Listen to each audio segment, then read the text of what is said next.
in the following program are those of the individuals involved and do not necessarily reflect the views of Real TV, its affiliates, or sponsors.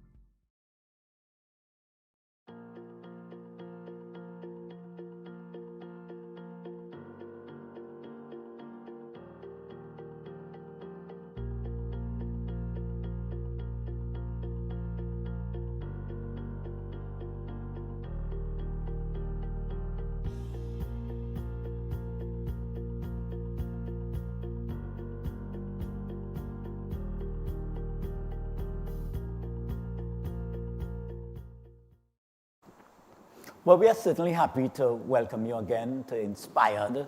We boast about it. We don't, pull back. We're not reluctant. We say it's the best in the West and the North and the South and the East. So having got rid of that, perhaps I challenge my competitors in terms of that. But we are here to make life more meaningful. We're here to motivate young people, especially those who feel life is meaningless and they have no hope.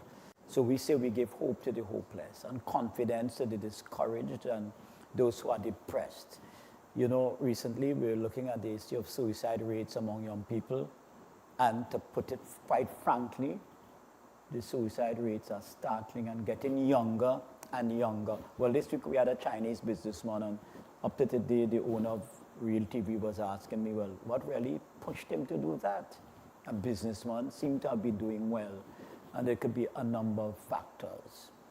So let's look at this video clip at this time. It relates to the guests that we have that will be coming on in the second and third and fourth segments. So let's take a look at this. Hi everyone, today we're going to be interviewing the creator of Real System. So the first question is, are you a real teacher or are you just someone who likes to get plenty? I am a real teacher and I love to get plenty homework, but luckily for you, for this camp, there won't be any homework at all. Good, because if I came to this camp and I got a lot of homework, I'll certainly be. Fair enough. That's why we focus on creative challenges, game-based learning, and problem solving, so that learning does not feel like school. Okay.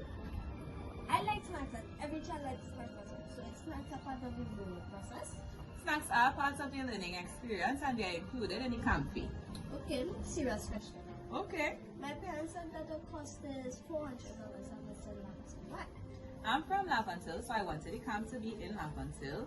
Also, we offer STEM activities, games, arts and crafts. We have small groups so that every child can learn and grow. Okay, final question. All right, let's do this. If I was to come in this camp, will I leave smarter? If you were to come to this camp, you would leave smarter, more confident, and with a lot of amazing artwork. Alright parents, sounds like a pretty good Easter camp too. Brain boost. Well, you heard from a lady herself there, Abigail Toussaint, and we will hear from her, a lot from her in the next three segments. You know, there's a book that was recently published. It's called Hidden Potential.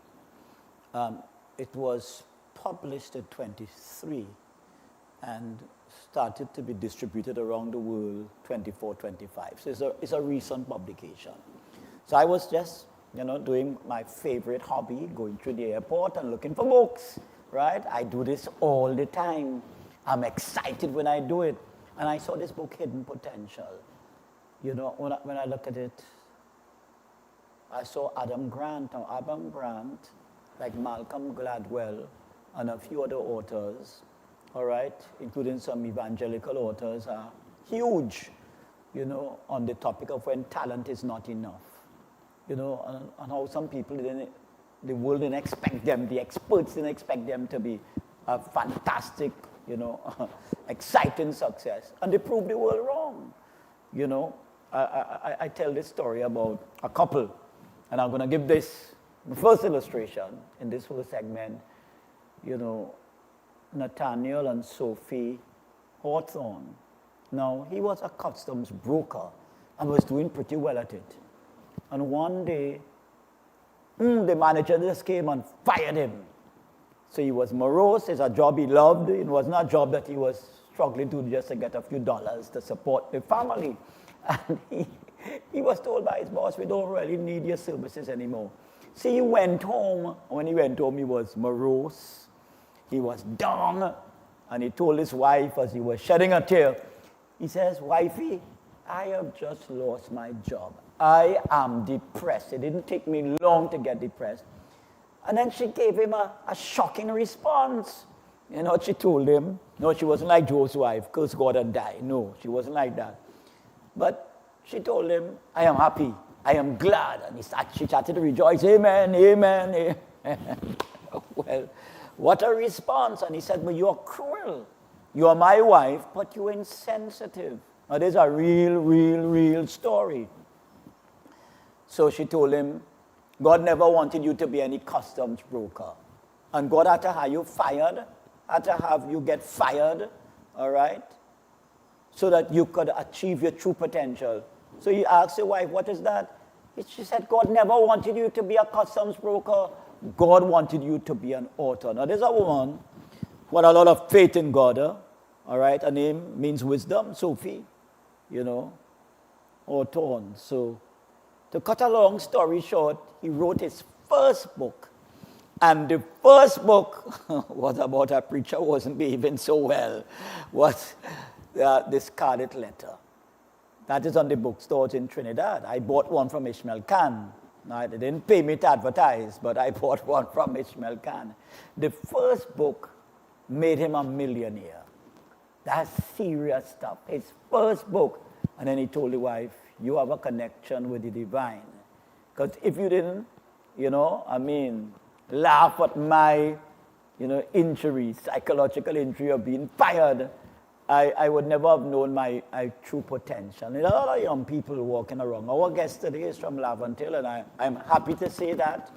Laventille SDA Church is a church that I'm pretty close with. And there are a lot of professionals who came, and most people don't know. They are doctors, qualified doctors that came from Laventille, engineers that came from Laventille. This boy, Ajamu Crosby, is from Beetham, adjacent to the Laventille community. But he's a mechanical engineer, came first in CAPE exams, what we used to call A-level exams, now called CAPE exams, Caribbean Proficiency Examination. And the dad worked out on them. The mother had 4 children, and she got a degree late in life, and Jamu got his degree, and the sister, and they went to, USC. Sorry to say it's the best school, but that might, so one of my friends, my guests might not always agree, but the thing is, she was an excellent mother, and she held fast. She made every effort to make sure each of her 4 children, in spite of the father working hard, would be a scintillating success. Ajamu said he grew up in homes where he grew up in an area whereby sometimes with Stewart deceased, from Laventille also, she would tell me that sometimes before 9 o'clock in the morning, some of the young ladies are drunk in that community. Drunk, could you imagine that? Smoking and drinking. And we want to tell young people that this is a crazy thing. We have had an NPTA teaming up with, that's the National Parent Teachers Association, teaming up with the police and the Ministry of Homeland Security and the Association of Psychologists and the Association of Social Workers. And, Homeland Security is, experiencing a reset. They're going to invest a lot of funds in prevention, all right? Because prevention, an ounce of prevention is better than a pound of cure. We know that. So they're going to, we're having a lot of these stakeholders meetings. The first meeting was on March the 12th, whereby the ministry came together, prisons came together, police came together, clinical psychologists came together, social workers came together, all right?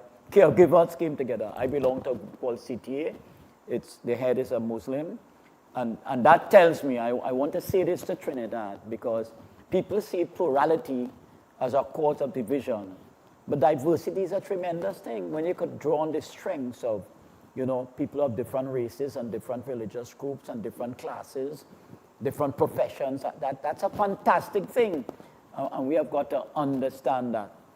And that is why on this show, Inspired, which is a motivational, focused project, we bring people from every race and religion and profession on this program.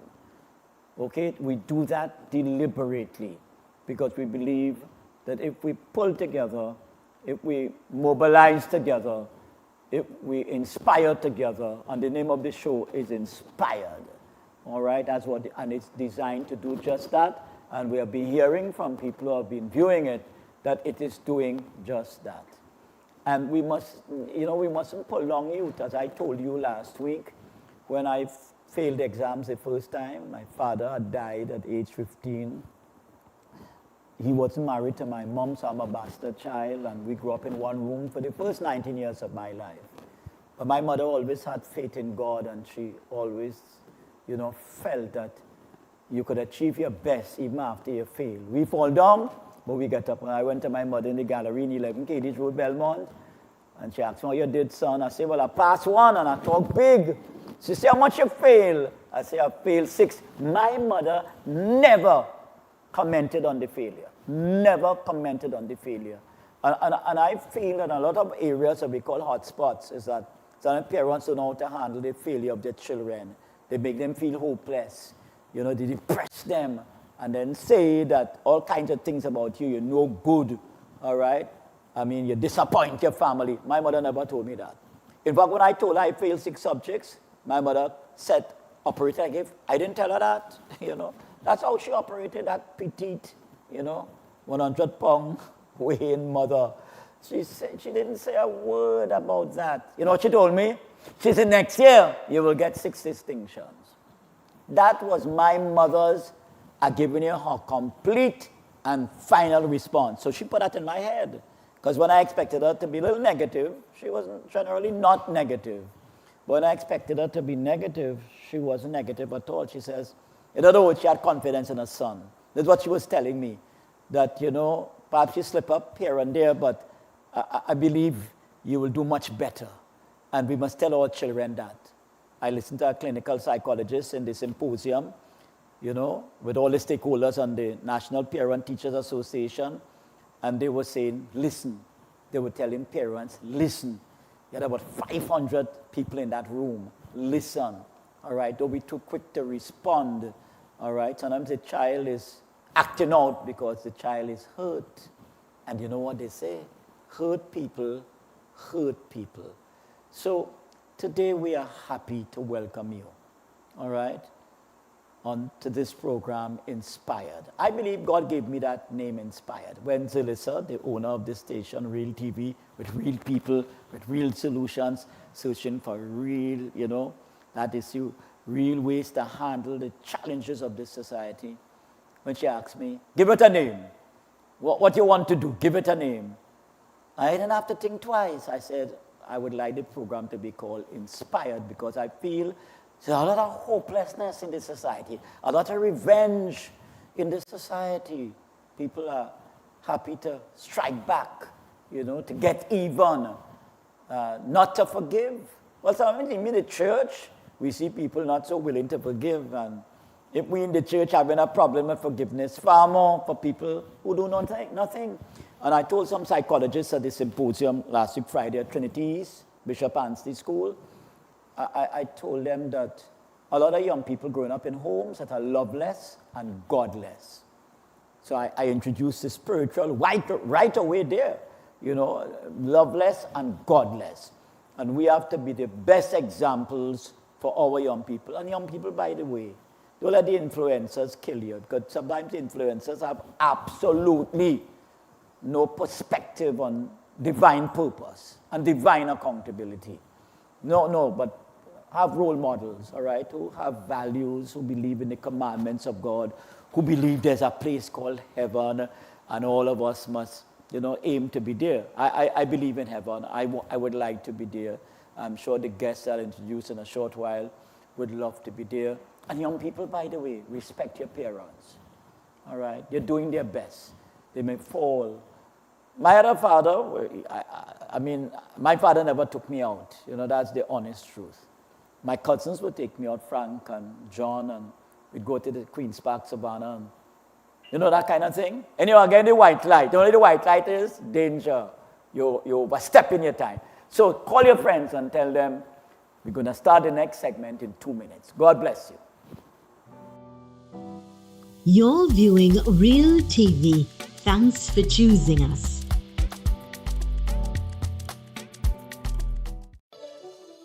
Hi, I'm Zelisa Singh Rupani, and I'm inviting you to join me for Conversations with Zelisa right here on Real TV. It's not just another talk show, it's a space for real stories, real insight, and real impact. We cover it all: health, law, parenting, relationships, drug and substance abuse, mental health, social issues, and so much more, with expert guests who help bring clarity to life's most important questions. So whether you're looking to be informed, empowered, or simply inspired, this show is for you. Weekdays at 10 a.m. with repeats on Real TV.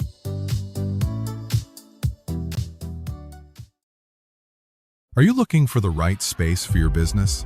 Fred's Plaza has the space you need.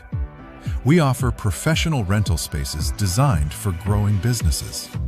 Conveniently located in San Juan on the Eastern Main Road, opposite the PTSC terminal and between Royal Castle and Mario's. Easy access, high visibility. For inquiries, call or WhatsApp 868-384-7142 today, or visit Level 3 Fred's Plaza for details. Real TV, where we keep it real all day, every day. If you're loving the entertainment, the news, and all the content we bring, then don't just watch, be part of the movement. Follow us on every platform you use: Facebook, Instagram, TikTok, YouTube, you name it. Share this with your family and friends, your group chat.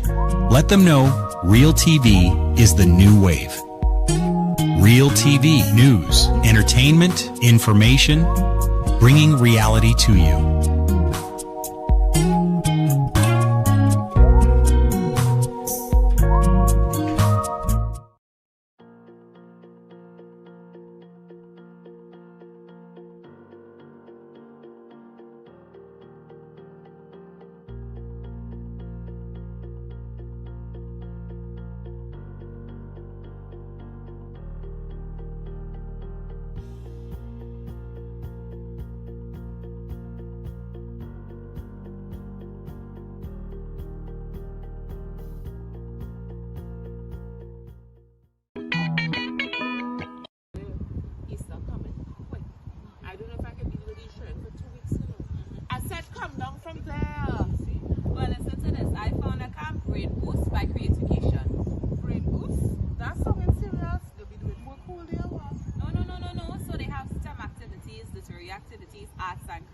Games, all the learning of school, but in a fun way.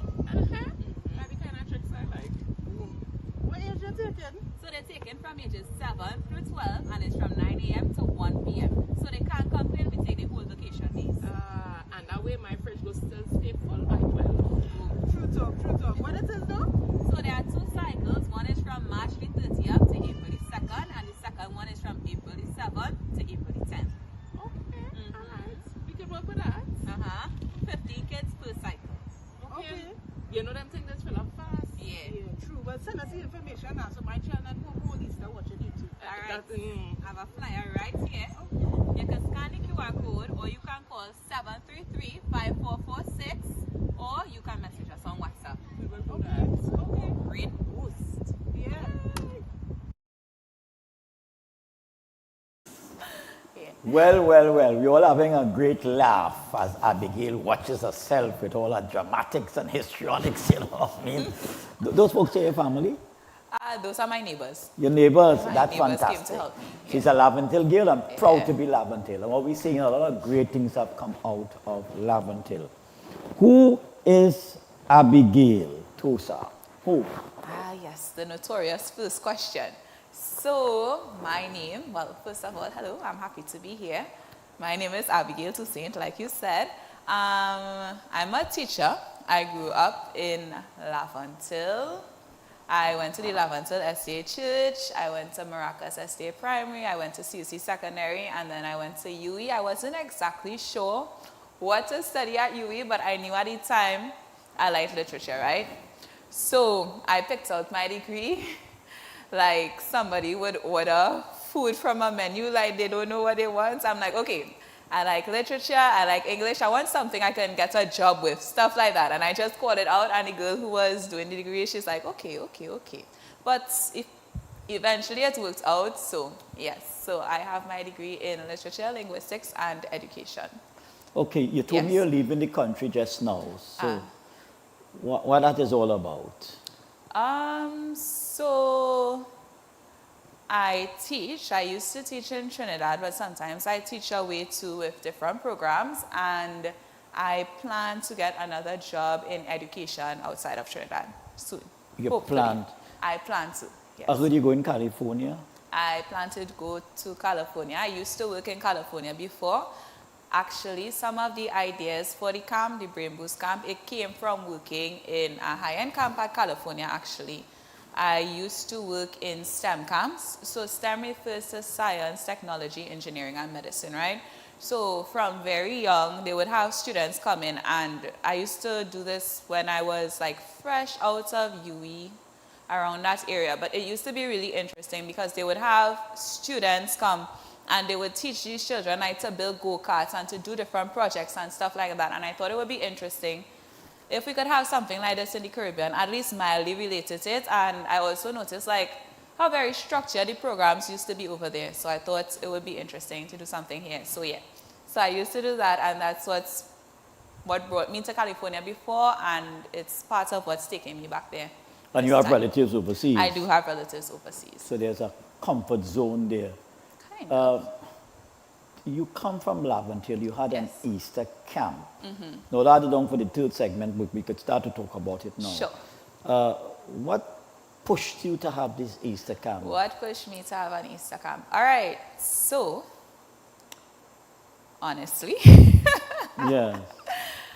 how to phrase this? How to phrase this in a nice way? It's like, so I want to get more involved. I work in education, but I can't see myself like solely as a teacher working as Right, a teacher right. under the ministry, right? Probably last year alone, about 3 different people from 3 different places told me like, maybe you should open your own school, right?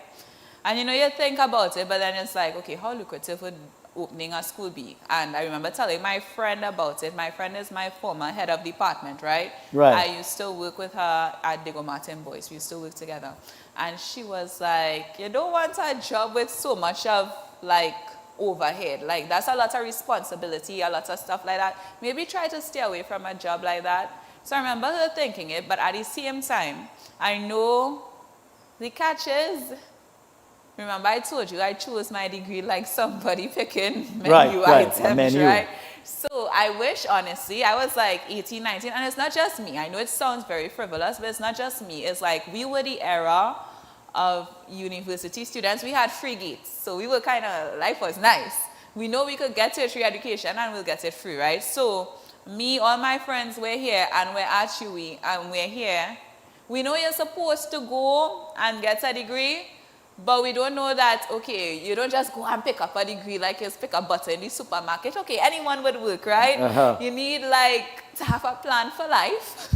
And you need to align your career with that plan for life. Now I know that. I wish I knew then what I know now. But at the time it was just like, okay, I like this. Pick me. So I was like, okay. You know, stop a minute. You're the most realistic guest we have had. Well, and I'm sure the audience fall in love with you already. I don't know. You I know? hope so. So, yeah. Back to the chain of thought. I'm trying to remember what I was getting at, right? So it was like, there was no connection between, okay, you pick a job that leads to the lifestyle that you want, right? So it just didn't occur to me, right? So I just picked this. But now I'm in this. The good thing about it is I was passionate about literature, right? So I'm in a field I genuinely like, and I feel like my personality is very much geared towards education, and that to be a good teacher, you need to be good at a lot of things. It's like being a jack of all trades, but a master of none. In that you know how to do a little bit of everything, but you're not exceptionally good at one thing per se. When I say exceptionally good, like, okay, I'm good at art, right? But I'm not an artist. Like that. But you could do stuff. Okay. So it's like having a wide range of talents, but like, you don't need to be like a specialist, but you need to be able to do a lot of different stuff. Right. I think to be particularly good at this, especially with smaller children, right? So now I'm in a field where it's like, okay, I genuinely like what I do. I think I'm genuinely like really, really good at what I do. People usually say I'm really good at this, but it's like traditionally this is not a very lucrative field. And as you get older, you start to realize that life gets more and more expensive. And all of a sudden, it's like the job and the price is like, they're not coinciding. So it's like, okay. So probably last year I had like a bit of like a life crisis almost. Not a life crisis, but I feel like it comes with the age I turned last year. So like, based on what I see on social media, like everyone kind of goes through this point where it's like when you're young, you pick a career, and then you reach that point and it's like, is this really what I want to do? Like, is this a crossroads? Good. So it's like, should I do this? Should I continue in this field? Because now, at this age, I have like a decade of experience in this, right? Like, I've been teaching for almost a decade now. Or if not teaching, like my own classroom, working in education for like a decade now. But then it's like, it's kind of like a ceiling something, right? In that you could only earn so much as a teacher for the most part. Even in like very high-end private schools, it is a bit ceiling. So then the next place to look now is at business and entrepreneurship and seeing how this could work out, right? So I'm here. Honestly, I came up with this idea maybe like March the 4th. I remember it was on a Tuesday. And I'm here in Trinidad temporarily, so I work at a perfume store, my friend's perfume store. And I'm here and I'm on my phone, and because I'm a millennial, I use ChatGPT a lot. So I'm bored on ChatGPT, and I'm like, okay, what are some business ideas that I can do? And ChatGPT gives me like a list of ideas. You really want to start your own business, right? Is that a fact? Not sure. Yeah, at this point, nothing is a fact. In about a decade from now, maybe something would be a fact. At this point, nothing is a fact. It's just like you experiment in life, you realize what you like, what you don't like, and let that guide you. I think like that's a pretty good place to go. Off camera, you told me you went to about 29 countries. I have been to 29 Tell us about countries. some of them and how they impact on your life. You sure you don't want me to finish this story with? All right, okay, go. No, Which one would you prefer? Yes. So your whole life was a series of choices and changes. Yeah, I think so. Isn't that everybody's life? That's what life's supposed to be. Choose your change. Now tell me something. Being born in Laventille never fazed you. I get that impression. You're a free-floating spirit, if I should describe you that way. Did it interrupt your goal setting? Did it interrupt my goal setting? How so? Expound on that question for me. Okay. Yeah. You know, some people feel, well, you know, it's in Laventille, well, you're destined for failure, you know, and perhaps I understand from security sources that some young people who want to succeed are prevented from succeeding. And the role of the church, you know, so that it never interrupted your go-to. You sound like a go-to person. What? That is how you sound to me. You want this and you're going after it. All right or wrong? What can I say? Well, let me say then that I guess this is a promotion for Laventille SDA Church. I never really saw it that way because I grew up in Laventille SDA Church, where success was kind of the norm. This is the church with people like Dr. Hunt and Dr. Charles Henry. This church alone has 3 Fulbright scholars. Wow. So to come from a church with 3 Fulbright like Laventille, scholars, right? Laventille. So it's like, What do you mean you can't when you're seeing everybody doing it like And nobody's getting through. business? Right? Achieving the impossible. Right? And I feel like that's a big part of like success too. For example, right? I am pretty sure you can't tell me a sentence in Japanese. Not 100% sure, but like 75% sure. I can't tell you. Well, right. Why? What's that? Why? Why can't you tell me a sentence in Japanese? Because I never was exposed to Japanese. Exactly. We can't expect you to do something that you are not exposed to. And it's the same thing. It's like, I feel like honestly, if I did not grow up like in that church and in this environment and around people who really promote me so much, I feel like I probably would not have done so much, like honestly. Not like I did like the world of stuff, but I feel like just being in this environment and around this type of support, it really helped out in terms of like what is possible and what could be accomplished. Like for example, right, going back to the same camp, and I know you have a part on success with the Easter camp, but I just want to bring it back, right? So I'm here in Trinidad. These days and as of lately, I don't usually reside here, so I don't really have a vehicle here and stuff like that, right? Okay. These are things that are going to be like essential when you're planning an Easter camp. You need resources in order to properly do this. And to be honest, the bulk of my clientele, and I'm going to put a pin here, not just because it's my church and they support me, but because in business, people do business with people they trust, right? And because the nature of this business, this is a kids camp, and this is my first kids camp, the initial clientele I was expecting to get would be people who know me, because if I am a parent, I'm not sending my child with somebody I don't know. You don't know. Right. So, even in things like, for example, today, time? Yes, time. You on a roll, you know. This is Abigail Tutil from Laventil. She has given a lot of kudos, you know, to the Laventil SDA church, because she's saying, all right, you might have failures outside, but inside the church, she's watching the people who doing it. To quote her, who doing it, who are success story. Listen, the timer turned up for the second segment. The third segment is coming up, and we want you to call your friends and your neighbors, because we have a great youth, all right, who is not afraid to try the tough and walk on the tough road. So, see you in 2 minutes. You're viewing Real TV. Thanks for choosing us. Planning a concert, conference, wedding, or cultural celebration? Let Real TV broadcast your event to the world. From live streaming and on-air coverage to global reach across TV and online platforms, we make sure your big moments are seen and heard everywhere. We offer professional production, worldwide exposure, and an unforgettable impact.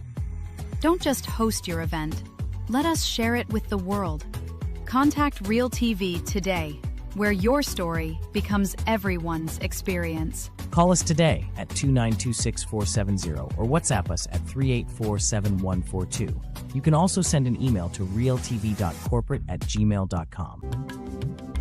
I am Zelisa Rupani, inviting you to join me for the rebirth of Apne Sitare, Our Stars, a vibrant and spectacular show celebrating the incredible local talents of the sons and daughters of Trinidad and Tobago.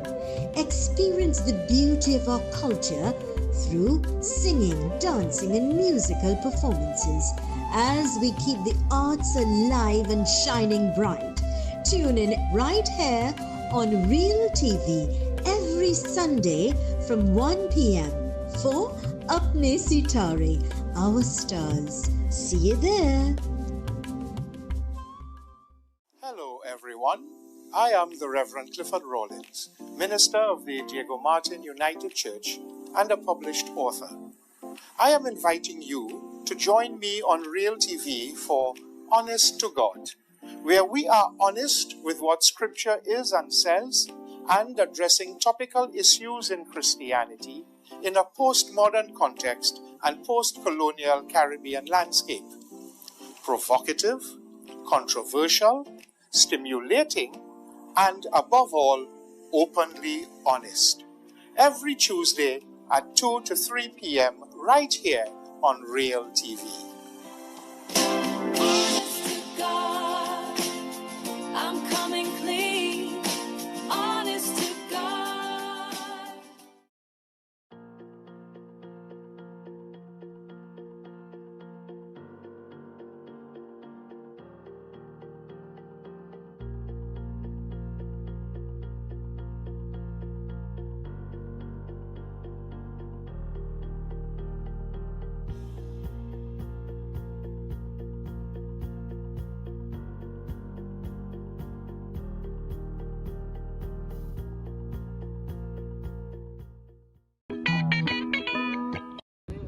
Easter coming quick. I don't know if I can be with these shrimp for 2 weeks. I said come down from there. See? Well, listen to this. I found a camp, Brain Boost by Creatification.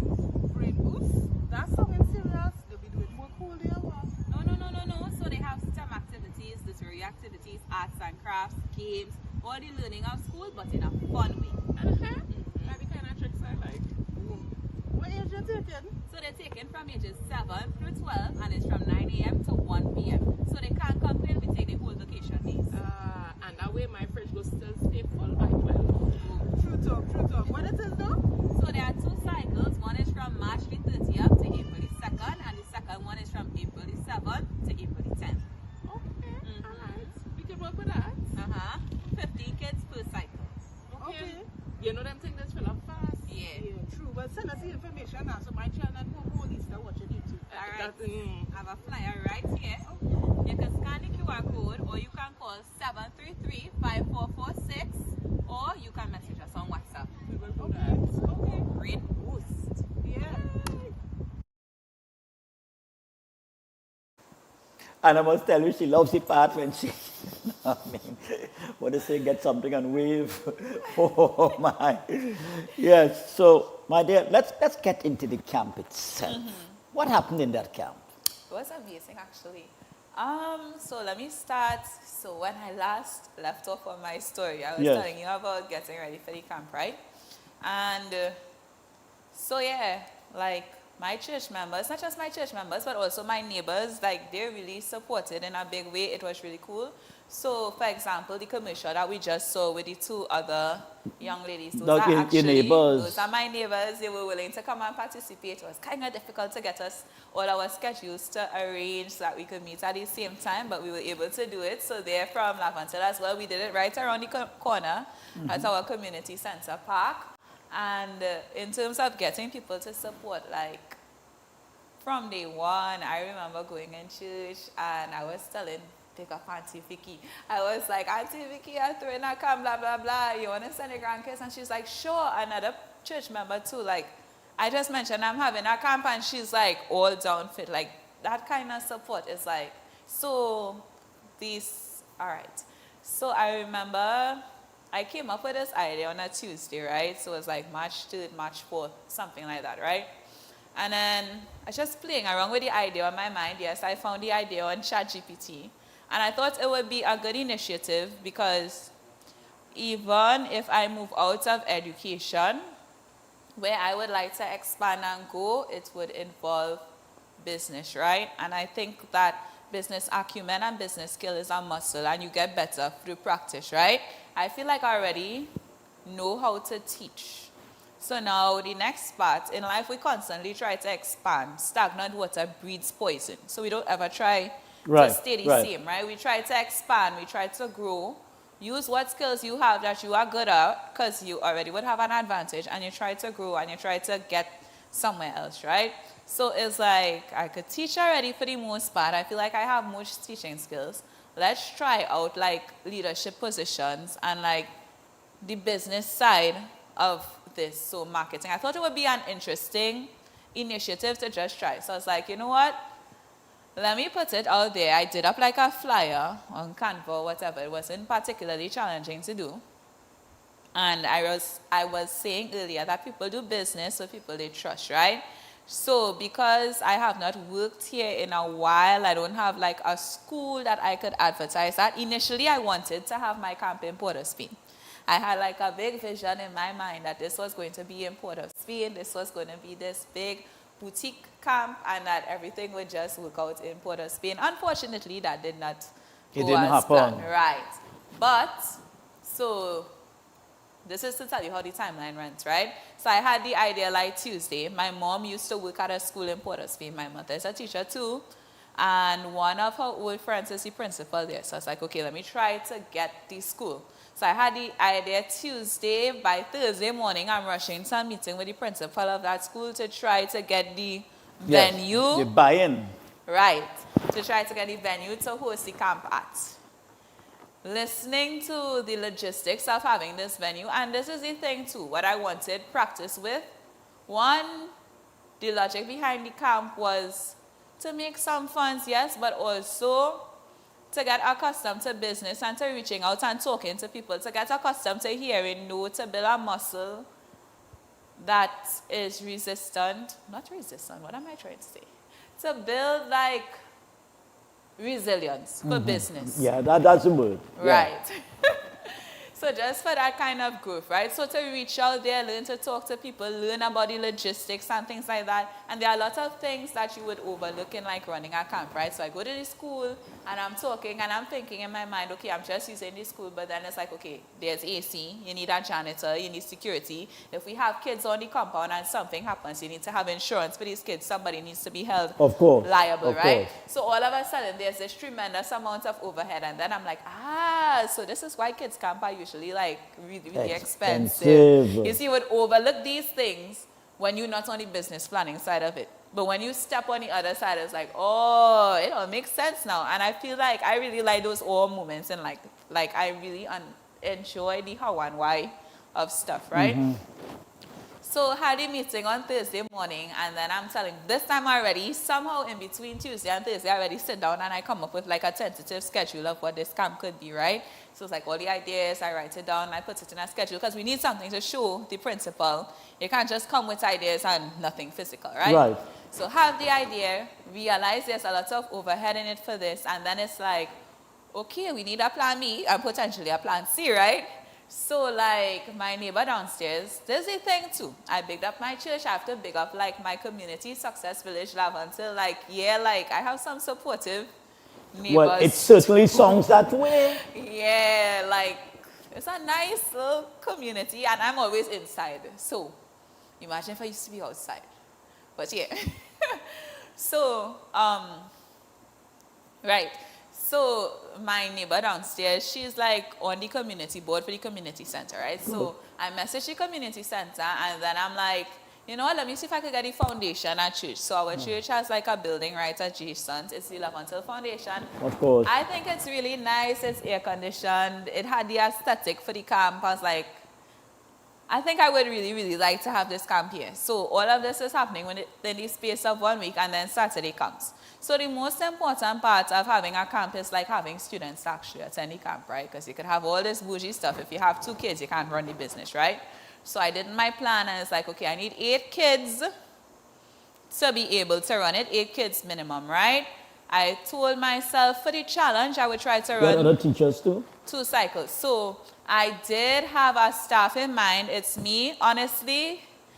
So I went to school with one of my really close friends from UE, and the both of us currently, we are underemployed. She's unemployed. Well, it's the same thing. We need jobs. A lot of our young people in Trinidad, you know, Buju Banton have this song, what is to stop the youth from gets out of control, full of education but not on a payroll. It's the same thing, right? So it's like, we have the degrees, but we have no job. And this too is why I leaned into wanting to learn about business, because if the government can't provide a job for you, you need to be able to go out there and create jobs for yourself, right? That's a whole other level of skill. Now what we're talking about. From working in different countries, that's what I noticed. Like, this is a big part of what separates the first world from the developing world. In a developing country, a lot of people contingent on one source. So we have one major employer. In a first world country, we have multiple streams of income. And it works like on individual levels and country levels. Like, for example, right, the average person has one job. The average person, if they don't live paycheck to paycheck, they live just a little bit above that. Of course. The average millionaire has about 6 or 7 streams of income. So even when one ain't working, we have 5 more, 6 more, right? It's the same thing on a country level. The government provides the bulk of the jobs here, and if they can't provide jobs, we in problems. In our next place is like, okay, there's the government, there's private companies, there's this, there's tourism, there's this, there's that, there's the other. So it's like multiple streams. So even when one down, we have like 5 or 6 more. And that's what we're looking at in terms of structure, right? But back to the original story. So yeah, my friend, she was going to help me. Yes, you heard the magic bell ringing there on us. It's so all-absorbing, and she's so much into this thing. Oh, yeah. You know, I wanted to ask her if she planned on the next camp for next year, but anyhow, that will come in the last segment. So stay tuned. All right, you need to hear this, especially those of you living in communities and feel you can't do nothing about your situation. You're dependent on somebody else. I think she's worth listening to, the content she's bringing. So, see you in 2 minutes. God bless. Last segment coming up. You're viewing Real TV. Thanks for choosing us. Your community matters, and your news deserves to be heard. From religious events and sports days to fundraisers, markets, and cultural celebrations, Real TV is your platform to share it all. Send us your announcements and let's spread the word together. Because strong communities are built on connection. Real TV, real facts, real talk, real community. Call us today at 292-6470 or WhatsApp us at 384-7142. You can also send an email to realtv.corporate@gmail.com.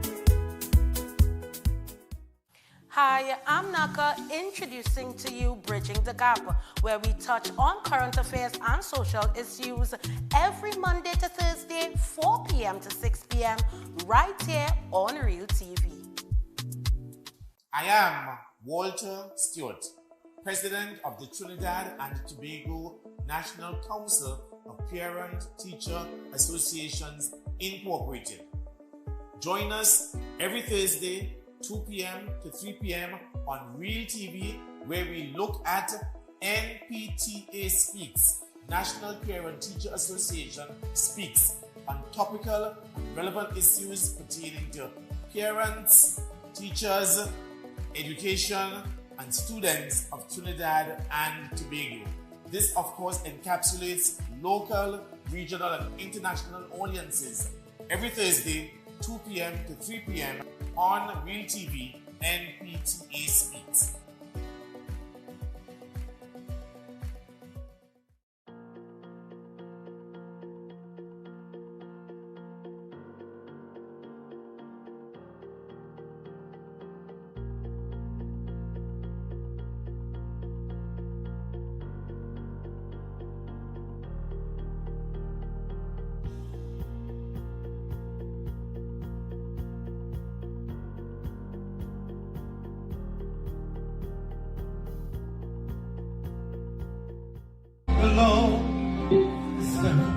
I came here to let you know. Anybody want to testify? See what the Lord has done. Hey, Queens, can you see what the Lord has done? What we've been waiting for has come to pass. See what the Lord.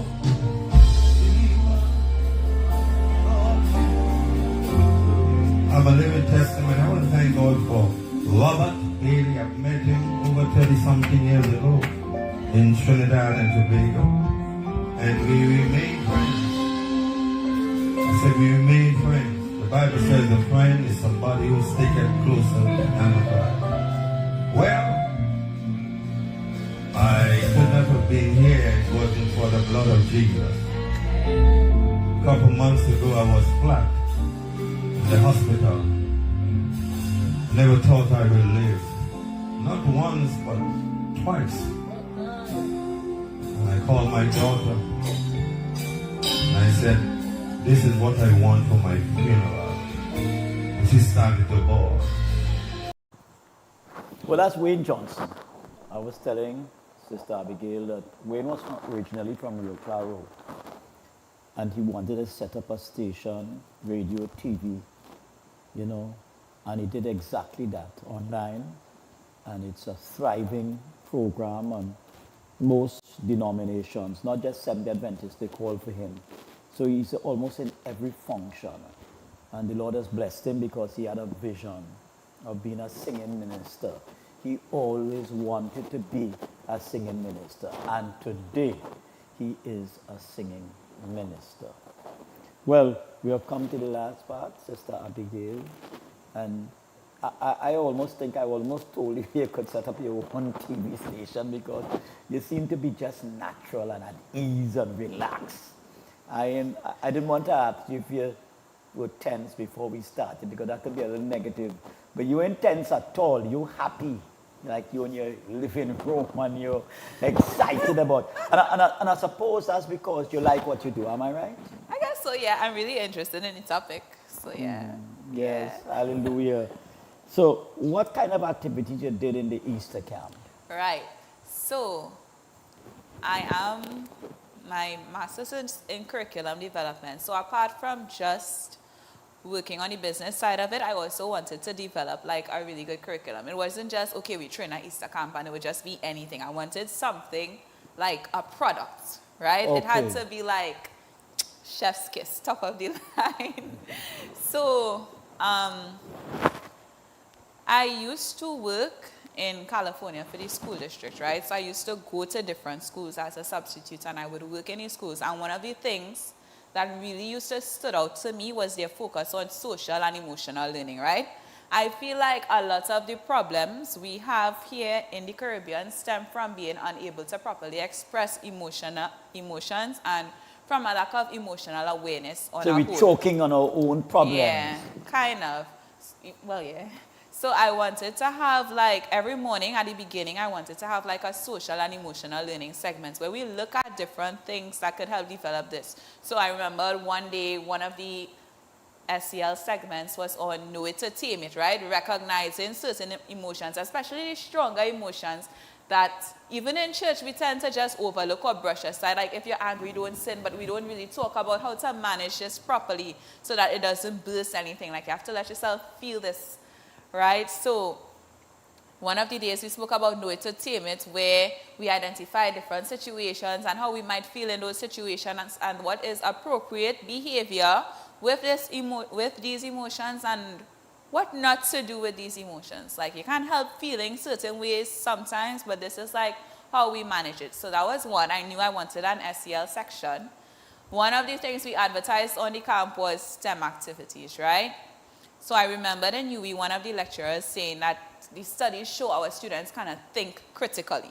And if you really look at Trinidad, you would realize like this is something here, like the lack of... There's something in that. Right, the lack of critical thinking. Like we would see the problem and we would pass the problem, but there's not a tremendous amount of problem solving. So our students do really well on tasks that they are trained to do, right? So like we teach writing, essays, and things like that. And once they know it, we drill the structure. There's a strong focus on like rote learning and things like that. So we could do that really well. But when we faced with a new problem, it's kind of difficult to solve if we weren't given the right ingredients. And I guess that would be everybody because it's new, but more so us, and it's because of how our education system is built, right? So I knew for sure I wanted like STEM activities. Because I am not a millionaire yet, I couldn't have robotics and stuff in the camp, but I wanted activities that would genuinely make the children think, right, and use their brains, but not like traditional school like doing work and stuff like that. No, it would be like relevant challenges using everyday materials, and they would have to solve problems and things like that. So the last day of camp, this one was really good. We had like an egg drop challenge, right, which is like a classic STEM activity. We give the kids an egg, and we give them some everyday household materials. So they got sponges, they got cups, they got newspapers, they got tape, a plastic bag, and a balloon, right? And they had to engineer a way to protect an egg from dropping. And then, of course, so my whole staff, 3/4 of my staff was Lavantil. Actually, 50% of my staff was Lavantil base, and everybody was under 35, right? So we had a young staff and we had a Lavantil staff. 50% was from Lavantil, and then The other half was from other at-risk communities. So like St. Anne, Sour, like everybody from the hood. Not the hood, but like. They live tough areas. They live tough areas. Right. So we had the entire staff. So my godson, he helps me out. He's my neighbor too. So he's the next one from Laventille. He's like 16. So he's there and he's like, Abby, let's take it and let's drop it from the big stairs at the back of the church, right? So we had this activity like at downstairs in church. So we have like this really super uber tall staircase, and every time he's like, let's drop the eggs from there. So the kids, they design like their little thing to do the egg drop challenge, and I'm sorry I didn't send you the video, but they have their lined up and they're ready for this. And because it's Laventille kids and it's Trinidadian kids and it's Caribbean kids, they hear and they're making up a song, break it, break, and they have like a little chant and a little dance, and I was like, well, what's really there? So it was really cool, right? So he goes on top and then he drops the egg, and so there were 6 teams. I think 4 of them were able to engineer a way to save the egg and 2 of them broke. And listen, it's the look of pure disappointment on these children's face when that egg break, boy. Whoa. It's like, okay, you won't die. It's okay. It's just a game. You're not winning anything. But it's the look of like, you see like they really put their minds into this and they really put a lot of effort. Let me stop you a minute. It looks like the children enjoyed this camp. They had a good time. They were like, so doing the next one next year, blah, blah, blah. One of them is like, next year I really like the food. They could charge me a little more. And for the Easter eggs, that make music to your ears. Charge me a little more. But tell me, you must really come back. Because, you know, sometimes I find we have these fantastic programs, and then afterwards you don't hear a thing. I'm sure there's room for growth, because I must tell you, and I know time is running out, but I must tell you, when I heard about this Easter camp, as you know something, I don't really know you much of you, but I see it, I'm sure there's, all right, some critical thinking will go on at the child's level. And I said, perhaps, if we could spread this out and get enough sponsors, imagine we get a camp with about 50 to 75 kids. Yeah. It will make a difference. And I was saying, perhaps this camp concept you're coming with the innovation. You know, there's change and innovation. Change is something that already exists. Innovation is what doesn't exist. You're creating it. So I was saying, you know, perhaps there's a concept that we could spread around the island.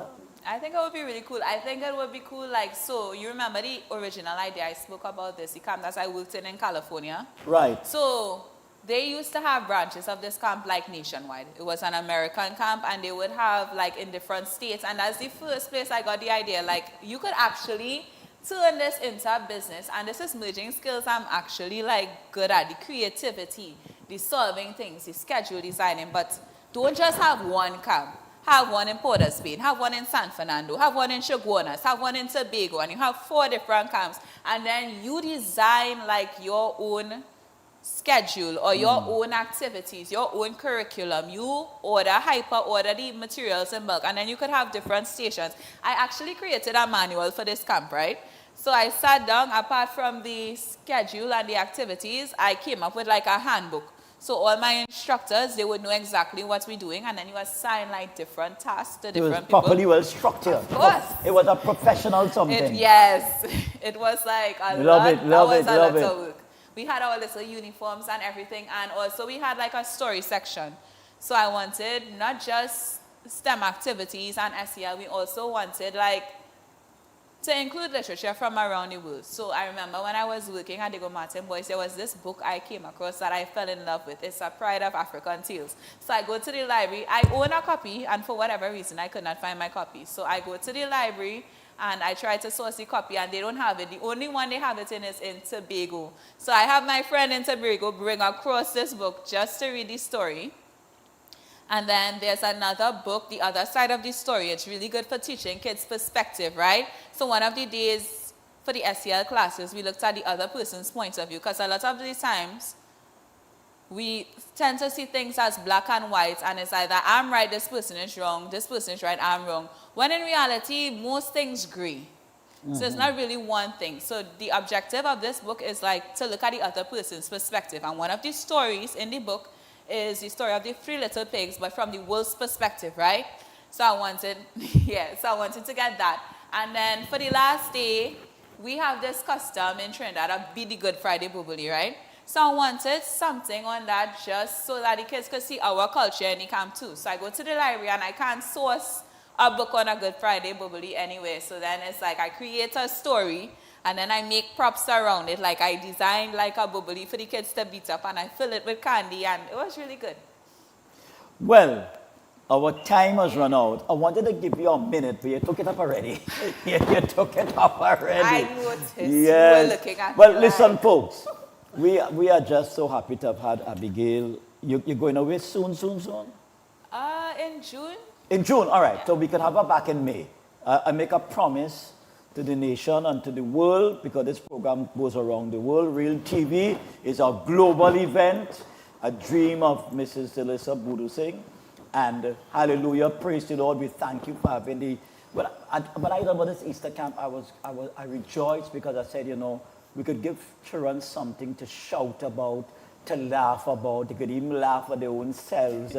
And we could introduce them to, innovate, in their space. Because I think what is happening in the country and in other parts of the Caribbean as I travel, we don't innovate in our space. We depend on other people to innovate for us. And we grab it like if it's God's message for us. So listen, thank you so much. See you next week, Wednesday at 2 p.m. And I promise you within 3 weeks' time, we'll have Abigail back on the show. All right? She's just natural. Bye-bye.